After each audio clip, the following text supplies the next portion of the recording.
Olá, que bom ter a sua companhia nesta nossa exploração. Hoje a gente vai embarcar numa jornada daquelas fascinação pura, misturando as bases rigorosas da física atômica com teorias metafísicas que são incrivelmente visionárias. Nós vamos desvendar os conceitos do primeiro capítulo do livro As Dimensões e os Extraterrestres, do Eric Alzami. Então, se a intersecção entre a ciência e a espiritualidade é um tema que te chama a atenção, olha, este material é um prato cheio. Ele oferece uma perspectiva única de como a estrutura mais profunda da matéria pode literalmente explicar a existência de planos invisíveis bem aqui, dividindo o espaço com a gente. É um convite para olharmos o nosso mundo material com lentes totalmente novas. Vamos lá? Para começar, pensa comigo por um segundo. Quando a gente bate a mão numa mesa de madeira ou pega uma pedra, a sensação é de uma coisa totalmente sólida, de densidade absoluta, não é? Mas a própria ciência tradicional já cansou de provar que a matéria é, na sua esmagadora maioria, feita de espaço vazio.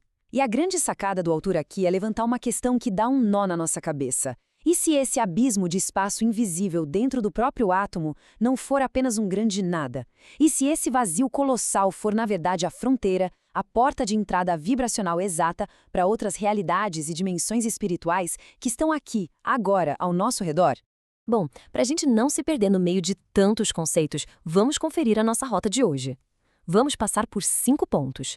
Primeiro, o mistério da matéria. Depois, a estrutura do átomo. Em terceiro, a gente vai conhecer o âniton. No quarto ponto, teremos a densidade atômica explicada. E, por fim, os portais para outras dimensões. Simples e direto. Número 1. O mistério da matéria. Pois é, o mundo é feito de vazio. O livro começa puxando a gente de volta para a nossa realidade física, focando naquela que é a menor porção de uma substância que ainda mantém as propriedades dela, a molécula. Mas, sinceramente, o que impressiona na descrição do autor não é a molécula em si, mas o espaço colossal, o espaço intermolecular que fica ali, existindo entre elas. Para dar um peso emocional nessa escala microscópica, ele joga um número na mesa que é simplesmente estarrecedor. Em um mísero centímetro cúbico de gás, sabe, algo tão pequeno que mal dá para segurar entre as pontas dos dedos, existem cerca de 27 quintilhões de moléculas. É o número 27 seguido por, pasmem, 18 zeros. Essa imensidão toda, escondida literalmente na ponta de uma agulha, serve exatamente para despertar a nossa consciência para a magnitude do que é invisível aos nossos olhos. A escala microscópica abriga universos inteiros supercomplexos. Avançando para o nosso segundo tópico, a estrutura do átomo, o nosso sistema solar oculto. Mergulhando ainda mais fundo além da molécula, a gente encontra o tijolinho básico que constrói toda essa matéria, o átomo. Esse é aquele modelo clássico que a gente cansou de ver nas aulas de ciência, que parece muito com um sistema solar em miniatura.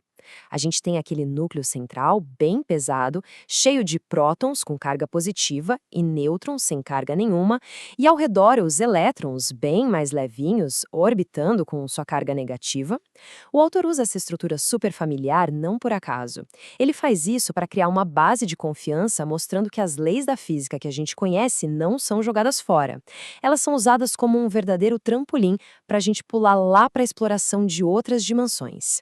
E para ilustrar o quão inacreditável é a proporção de espaço vazio nesse sistema solar atômico, a obra traz uma analogia que, olha, é perfeita. Imagina um grãozinho de sal de cozinha. Imaginou? Agora, imagina que esse mesmo grão cresça magicamente até virar um arranha-céu colossal de 350 andares. Acredite se quiser, mas mesmo dentro de um prédio desse tamanho gigantesco, os átomos que compõem aquele sal não seriam maiores do que o minúsculo grãozinho de sal original. É ou não é uma imagem muito poderosa? Ela faz a gente sentir o peso desse vazio esmagador que sustenta toda essa nossa ilusão de que a nossa dimensão é super sólida. E aqui a gente entra na parte 3, conheça o âniton, a partícula primordial. É bem aqui, nesse exato ponto da nossa jornada, que a gente dá um tchauzinho temporário para a ciência padrão e mergulha de cabeça na grande sacada metafísica do livro. O conceito-chave que a gente precisa segurar agora é o âniton. A obra defende que os prótons, nêutrons e elétrons não são, nem de longe, o fim da linha quando se trata de dividir a matéria. Na verdade, eles seriam formados por pecinhas ainda menores, batizadas de ânitons. E tem um detalhe absolutamente crucial. O texto não fala do âniton como se fosse só uma energia solta, um conceito abstrato, não. Ele define isso como uma partícula física real. É literalmente a semente primordial de toda a construção material do universo. Para a gente tentar entender o tamanho, ou melhor, a falta de tamanho dessa teoria, vamos olhar para a diferença de escala. A gente acabou de concordar que um átomo é minúsculo e que o elétron é uma migalha de fração disso. Pois é. Segundo o modelo apresentado, o âniton tem um tamanho na ordem de 3 vezes 10 elevado a menos 27 em relação ao tamanho de um elétron.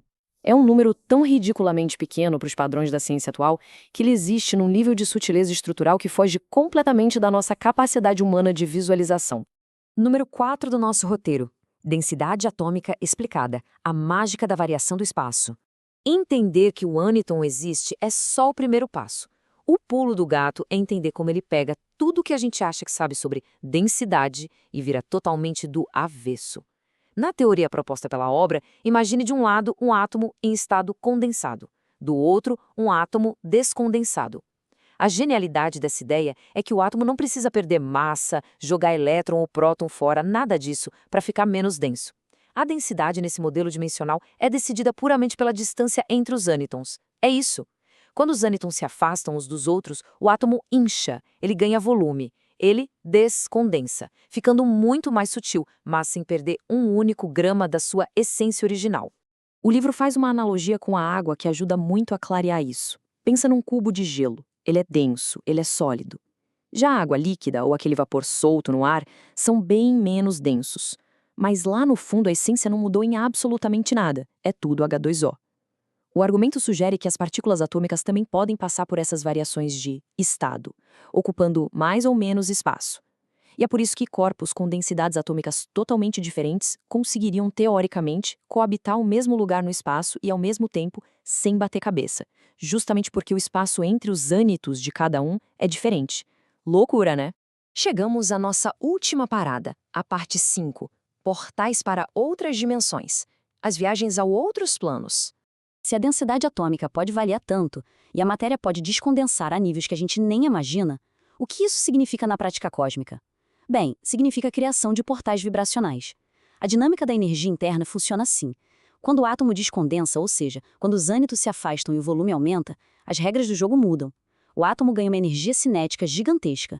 Isso quer dizer que os ânitos começam a girar e vibrar numa velocidade e numa frequência absurdas, muito maiores do que antes. E é exatamente essa diferença de vibração, causada por essa sutilização da matéria, que o autor propõe como o gatilho. O gatilho para transferir a matéria da nossa velha e conhecida terceira dimensão, tão palpável, para uma dimensão superior, totalmente invisível aos nossos sentidos materiais.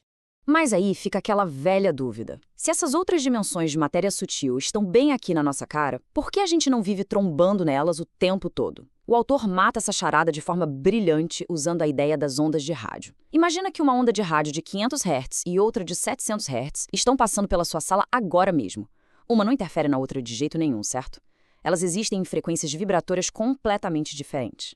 Da mesmíssima forma, dimensões feitas com átomos de densidades e vibrações distintas podem atravessar e interpenetrar o mesmíssimo espaço físico, mas sem causar um pingo de interferência na nossa realidade tridimensional.